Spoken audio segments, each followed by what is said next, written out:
Hello student, this is your pharmaceutical organic chemistry second. Okay. In this video lecture I am going to discuss about the benzene and its derivative. Okay. First of all we are going to understand the organic compound. What is organic compound? ठीक, तो organic compound होते क्या हैं? Benzene में सबसे पहले benzene and it's derivative में सबसे पहला टॉपिक है ऑर्गेनिक कंपाउंड. ऑर्गेनिक कंपाउंड में हम ये पढ़ते हैं कि ऑर्गेनिक कंपाउंड होते क्या हैं. तो ऑर्गेनिक कंपाउंड में those chemical compounds which is composed of carbon और which is derivative of carbon is called organic compound. Organic compound ऐसे केमिकल कंपाउंड होते हैं जो कि कार्बन से मिलके बने होते हैं या कार्बन के डेरिवेटिव से मिलके बने होते हैं, उसको ऑर्गेनिक कंपाउंड कहते हैं. डेरिवेटिव का मतलब होता है कि उसके ही टाइप, जैसे कि दूध का टाइप है दही, मट्ठा, पनीर, घी, उसी तरह कार्बन के डेरिवेटिव होते हैं. तो उसको जो केमिकल कंपाउंड कार्बन से मिलके बने हुए या कार्बन के डेरिवेटिव से मिलके बने हुए उसको ऑर्गेनिक कंपाउंड होते हैं. मेनली कंपाउंड में कार्बन होना मस्ट है. तो इसका एग्जांपल है CH4 means methane, CO2 carbon dioxide, इसमें कार्बन है, इसमें भी कार्बन है, एंड बेंजीन एंड C2H5OH. ठीक, इथेनॉल C2H5OH. नेक्स्ट है, इसमें एक एक्सेप्शनल केस भी है कि HCN जो है HCN is the only compound in nature which contains carbon but it is inorganic in nature. HCN में क्या होता है कि ये इसमें कार्बन तो है बट ये नेचर में इनऑर्गेनिक है. ठीक है, इसको हम मतलब कहते नहीं है कि ये ऑर्गेनिक कंपाउंड है. इसमें कार्बन तो है, तो कहीं भी HCN दिखे तो ये ऑर्गेनिक कंपाउंड नहीं होंगे बट ये इनऑर्गेनिक नेचर है. ठीक है. नेक्स्ट है, organic compounds can be classified into following categories. जो ऑर्गेनिक कंपाउंड है उनको फॉलोइंग कैटेगरीज में क्लासीफाइड कर सकते हैं, जैसे कि organic compound, aliphatic compound and aromatic compound. Aliphatic मतलब जो नॉर्मल चेन हो, जो ओपन चेन हो, नॉर्मल चेन ओपन चेन, जैसे कि एल्केन, एल्कीन, एल्काइन इसका एग्जांपल. एरोमेटिक कंपाउंड मतलब क्लोज चेन, जैसे कि बेंजीन है हमारा. Benzene is a aromatic compound like benzene. Benzene is a close chain structure.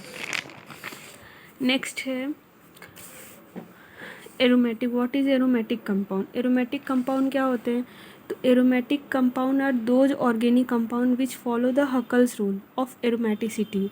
Aromatic compound ऐसे कंपाउंड होते हैं जो कि हकल रूल को फॉलो करते हैं. ठीक है, follow the Huckel's rule of aromaticity. दिया हकल एक साइंटिस्ट थे जो कि हकल रूल दिए जिससे कि पता चले कि कौन सा ऐसा कंपाउंड जो एरोमेटिक है, मीन्स क्लोज्ड चेन हो.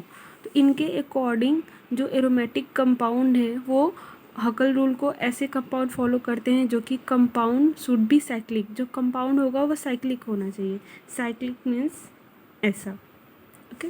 नेक्स्ट है, compound should show resonance. It means single and double bond is present in alternate position. Compound जो होना चाहिए वो उसमें रिजोनेंस हो करना चाहिए, मतलब अल्टरनेट पोजीशन पे डबल एंड सिंगल बॉन्ड हो. मीन्स रिजोनेंस मीन्स होता है, अभी आगे के टॉपिक में डिस्कस करेंगे कि रिजोनेंस क्या होता है. रिजोनेंस मीन्स अल्टरनेट पोजीशन पे डबल एंड सिंगल बॉन्ड हो, ये अल्टरनेट पोजीशन पे है. ठीक है, और इसको अगर बॉन्ड चेंज करेंगे तो वो चेंज हो जाएगा. जैसे कि हम यहाँ बॉन्ड चेंज कर रहे हैं तो ये वाला बॉन्ड यहाँ शिफ्ट करेगा तो यहाँ जाएगा, ये वाला बॉन्ड यहाँ शिफ्ट करेगा तो यहाँ जाएगा, ये वाला बॉन्ड यहाँ शिफ्ट करेगा तो यहाँ जाएगा. ओके. नेक्स्ट है the equation. In the equation 4n+2 equal to pi electron the value of n should be whole number 1 2 3 4 5 and infinite. In the equation, अब हकल ने एक इक्वेशन दिया 4n+2 equal to pi electron. ये equation दिया, इसमें हम n की value निकालते. अगर n इक्वल टू 1 2 3 4 5 आ जाए, कोई भी होल नंबर आए, तो वो हमारी जो कंपाउंड होगी वो एरोमेटिक होगी. ठीक है, तो इसमें कुछ एग्जांपल दिया गया है, उसमें पाई इलेक्ट्रॉन बस हम देखते हैं कि पाई इलेक्ट्रॉन कितना, उसके बेसिस पे हम एरोमेटिक निकालते हैं. जैसे इसमें हमारा n इक्वल टू 0 आया तो ये नॉन एरोमेटिक है. इधर n=1/2 आया, मतलब पॉइंट में आया, तो इसको नॉन एरोमेटिक है। लेकिन ये जो बेंजीन का स्ट्रक्चर है इसमें n=1 है, मतलब होल नंबर आया, तो ये एरोमेटिक है। इसी की तरह हम कोई भी निकाल सकते हैं। नेक्स्ट है स्ट्रक्चर ऑफ बेंजीन। तो ये मेन टॉपिक है हमारी pharmaceutical organic chemistry second part में कि स्ट्रक्चर ऑफ बेंजीन होता क्या है। ठीक है, ये कई बार आ चुका है। तो benzene is a cyclic compound which molecular formula C6H6 and molecular weight is 78। ठीक है, तो बेंजीन क्या एक साइक्लिक कंपाउंड है। इसका जो मॉलिकुलर फार्मूला है C6, मतलब इसमें कार्बन 6 और हाइड्रोजन 6 है, और मॉलिकुलर वेट इसका 78 है। मॉलिकुलर वेट निकालेंगे तो कार्बन 12, 6 ये इतना है, प्लस 1 × 6 78 आएगा। नेक्स्ट है the structure of benzene can be categorize into 3 type. जो बेंजीन का स्ट्रक्चर है उसको 3 टाइप में डिवाइड किया गया है। ठीक है, या मतलब पढ़ा जाता है केकुले स्ट्रक्चर। केकुले स्ट्रक्चर मतलब केकुले नामक एक साइंटिस्ट थे जो कि बेंजीन के लिए एक स्ट्रक्चर दिए, इसीलिए इसका केकुले स्ट्रक्चर था। नेक्स्ट है केमिकल स्ट्रक्चर, मतलब केमिकल एक स्ट्रक्चर दिया गया है। एक है रिजोनेटिंग स्ट्रक्चर। ठीक है, रिजोनेटिंग स्ट्रक्चर 3 टाइप से स्ट्रक्चर है बेंजीन का। तो फर्स्ट हम पढ़ेंगे केकुले स्ट्रक्चर। केकुले एक साइंटिस्ट थे, इनका एक स्टोरी है इनके बेंजीन के स्ट्रक्चर को शो करने के लिए। ये क्या किए थे, एक दिन लेटे थे तो क्या हुआ कि ये देखे कि कुछ एक सांप आया। अभी बेंजीन का स्ट्रक्चर नोन नहीं था, बेंजीन का स्ट्रक्चर बना नहीं था, तो ये देखे कि सांप आया और वो अपने पूंछ को बार बार पकड़ रहा था। पूंछ को बार बार पकड़ने से एक रिंग फॉर्म हो रहा था। तो उन्होंने सोचा कि नेचर में हमारे ऐसे बहुत सारे कंपाउंड होंगे जो कि ऐसे रिंग फॉर्म बनाते हो, जो उनका जो फर्स्ट कार्बन है या कोई भी फर्स्ट एटम है वो लास्ट एटम से वो अटैच होगा, मतलब जुड़े हुए होंगे। तो उन्होंने क्या किया कि जो बेंजीन था, बेंजीन का ऐसे स्ट्रक्चर फॉर्म किया, जो फर्स्ट उनका कार्बन था वो लास्ट वाले कार्बन से वो दिखाए कि वो एक दूसरे से जुड़े होते हैं। इसमें क्या है, Kekule explain that those compound in which first carbon is attached with last carbon. तो केकुले ने एक्सप्लेन किया कि जो हमारी कंपाउंड थी, जो भी बेंजीन था, जो कंपाउंड था, उसका जो फर्स्ट कार्बन था वो लास्ट कार्बन से अटैच था। Then they form cyclic structure, इसलिए वो क्या कर रहे थे कि एक साइक्लिक स्ट्रक्चर बना रहे थे। ठीक, नेक्स्ट है in the structure of benzene carbon number 1 is attached with carbon number 6। इनके स्ट्रक्चर में जो बेंजीन का इन्होंने स्ट्रक्चर बनाया तो इन्होंने बताया कि जो कार्बन नंबर 1 थी वो 6 से अटैच थी। ठीक है, और एक साइक्लिक कंपाउंड बना रही थी, मतलब एक हमारी एक साइक्लिक कंपाउंड है।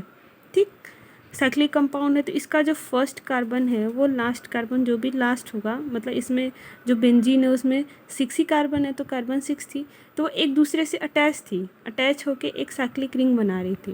तो इसमें जो बेंजीन फॉर्म हुआ ऐसा स्ट्रक्चर फॉर्म हुआ। ये था केकुले स्ट्रक्चर, केकुले ने बस इतना ही बताया। नेक्स्ट था केमिकल स्ट्रक्चर। तो केमिकल स्ट्रक्चर जब भी हम शो करेंगे तो ऐसा शो करेंगे। इसमें इन्होंने बताया कि केमिकल स्ट्रक्चर ऑफ बेंजीन में बताया गया कि in the chemical structure of benzene. ठीक है, केमिकल जो स्ट्रक्चर बताया गया बेंजीन में, इसमें फर्स्ट पॉइंट था कि 6 carbon and 6 hydrogen is present. इसमें क्या होता है कि 6 कार्बन और 6 हाइड्रोजन प्रेजेंट होते हैं। मतलब जब भी केमिकल केमिकल स्ट्रक्चर में बताया गया था तो उसमें बताया गया कि बेंजीन के पास 6 कार्बन और 6 हाइड्रोजन है। ठीक है, नेक्स्ट है all hydrogen is bonded with carbon by sigma bond. इसमें उन्होंने बताया कि जितने भी हाइड्रोजन है वो कार्बन से सिग्मा बॉन्ड द्वारा मतलब बॉन्डेड होते हैं। जितने भी हाइड्रोजन है वो कार्बन के साथ कौन से बॉन्ड द्वारा जुड़े रहते हैं, सिग्मा बॉन्ड द्वारा, उन्होंने ये बताया।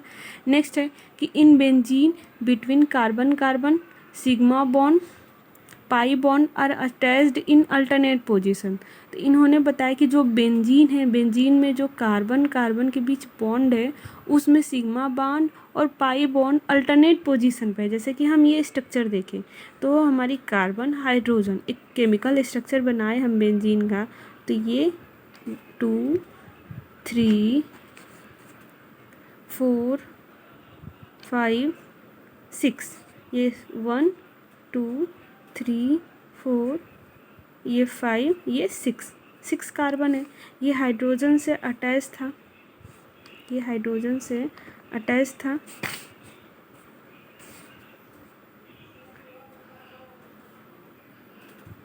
अब ये जो हमारी कार्बन कार्बन है वो सिग्मा बॉन्ड से अटैच थी, और जो कार्बन हाइड्रोजन था वो मतलब जो डबल बॉन्ड था वहाँ पाई बॉन्ड था। ये अल्टरनेट पोजीशन पे डबल बॉन्ड होता है, तो यहाँ पे पाई बॉन्ड था, और जो सिग्मा जहाँ सिंगल बॉन्ड है वहाँ सिग्मा बॉन्ड है। तो इन्होंने ये बताया कि हमारे अल्टरनेट पोजीशन पे सिग्मा और पाई बॉन्ड होते हैं, वही चीज़ें। Due to alternate position of sigma and pi bond benzene show resonance.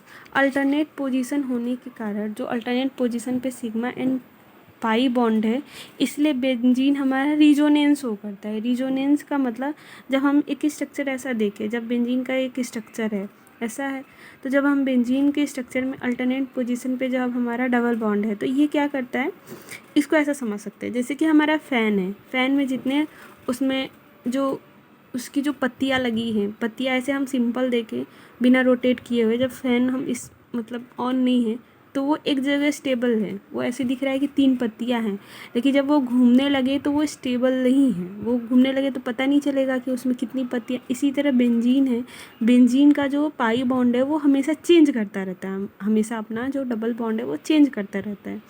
इसकी वजह से ये रिजोनेंस शो करता है, मतलब जो हमारे यहाँ डबल बॉन्ड है 1 और 6 के बीच में, ये चेंज करके 6 और 5 के बीच में आ जाता है। जो 5 4 का है वो 4 और 3 के बीच में आ जाता है, और जो 2 और 3 के बीच में है वो 1 2 के बीच में आ जाता है। इसी को रिजोनेंस बोलते हैं। ठीक।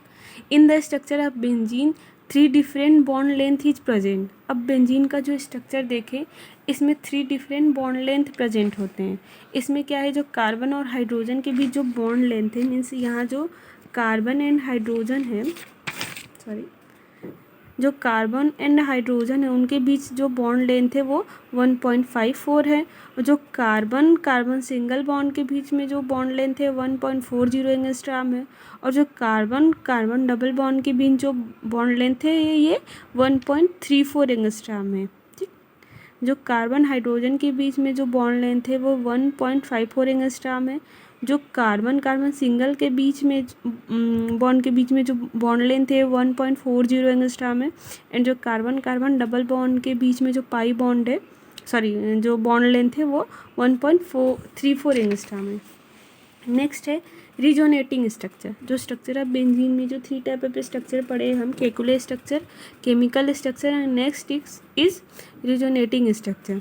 रिजोनेटिंग स्ट्रक्चर में हम ऐसे पढ़ते हैं कि due to alternate position of sigma and pi bond benzene shows 3 different resonating structure. Alternate position होने के कारण, जो सिग्मा एंड पाई बॉन्ड के कारण जो हमारा बेंजीन है वो 3 डिफरेंट रिजोनेटिंग स्ट्रक्चर शो करता है। जैसे कि हम एक ये स्ट्रक्चर बना है, इसमें अल्टरनेट पोजीशन पे डबल एंड सिंगल बॉन्ड है, डबल सिंगल बॉन्ड में, मतलब अगर हम डबल बॉन्ड की बात करें तो 2 और 3 के बीच में है, 1 और 6 के बीच में है, और 4 और 5 के बीच में है। ये क्या होता है कि ये जो बताया गया है कि जो डबल बॉन्ड है वो ऑलवेज चेंज करता रहता है अपना पोजीशन। तो जब ये पोजीशन चेंज किया, जो 4 और 5 का था तो वो चेंज किया तो 5 और 6 के बीच में आ गया, 6 1 चेंज किया तो 1 2 के बीच में आ गया, और जो ये वाला चेंज किया था 2 और 3 वो 4 3 के बीच में आ गया था। अब इसको जब हम कन्वर्ट करेंगे इस वाले स्ट्रक्चर को, तो वो फर्स्ट वाले के ही अकॉर्डिंग आएगा। अगर हम ये वाला बॉन्ड चेंज करें, इसलिए 3 टाइप ऑफ डिफरेंट स्ट्रक्चर आया। अगर हम 5 6 को चेंज करके यहाँ लाए, ये पोजीशन हम कर दें 1 2 3 4 5 6, अगर हम 5 6 का अगर डबल बॉन्ड यहाँ कर दें, शिफ्ट कर दें, नेक्स्ट ये 1 2 का था, 1 2 का यहाँ शिफ्ट कर दिए, और 4 3 का यहाँ शिफ्ट कर दिए, तो जो थर्ड स्ट्रक्चर है वो फर्स्ट स्ट्रक्चर जैसा ही आ रहा है। ठीक है, तो इसीलिए 3 डिफरेंट टाइप ऑफ हमारा रिजोनेटिंग स्ट्रक्चर आया। तो लास्ट वन कौन था, ये एक ऐसा फॉर्म आया जिसमें हम ऐसे राउंड रिंग दिखा दें, तो इसको हम लास्ट में बोलते, इस वाले स्ट्रक्चर को रिजोनेटिंग या रिजोनेंस हाइब्रिड स्ट्रक्चर। ठीक, ये लास्ट वाला जो स्ट्रक्चर था वो रिजोनेंस हाइब्रिड स्ट्रक्चर कहलाया। ये वाला फर्स्ट वाला स्ट्रक्चर था, मतलब फर्स्ट और सेकेंड सेम है, अरे डिफरेंट है, अगर सेकेंड को हम सेम करें तो फर्स्ट वाला आ जाएगा, और थर्ड वाले को चेंज करें तो सेकेंड, मतलब ये पोजीशन एक जैसा ही रिपीट होगा। इसीलिए 3 टाइप ऑफ रिजोनेटिंग स्ट्रक्चर दिया गया, मतलब 1 2 और 3। ठीक, नेक्स्ट है हमारा derivative of benzene. Derivative of benzene means